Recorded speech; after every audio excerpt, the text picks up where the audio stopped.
So in this video we will explore the concept or the notion of the subtraction of vectors. Subtraction of vectors is nothing very different from addition of two vectors. Now if I say that you subtract 3 from 10, then what I am telling you to do is to add minus 3 to 10. Okay, similarly if I tell you that you subtract the vectors a and b, so basically you are adding a to the negative of vector b. So if a vector is like this again, and b vector, I'm directly joining the vector b tail to tail with a. Okay, and if b vector is like this, we have learned how to complete the parallelogram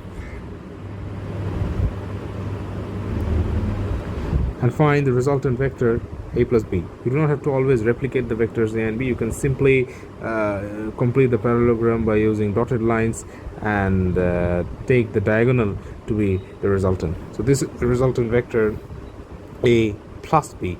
Now if you want to have the vector a minus b, what you do is negative of a vector is simply that vector with its direction reversed. The magnitude of the vector remains the same. It's simply the direction of the vector that gets reversed. So if b vector has a length of say x units and it points in this direction, minus b vector has also has a length of x units and it points towards just the opposite direction. So the angle between a vector and negative of that vector is 180 degrees. So this angle is basically 180 degrees. So that is how you find the negative of a vector. So a minus b is basically a plus minus b.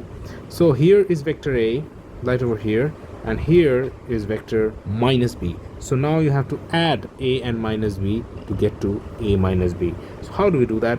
We simply treat minus b as a new vector c, and we simply complete the parallelogram once again. Okay, we complete the parallelogram once again, and then we say that okay, this is the diagonal, this is the main diagonal, and therefore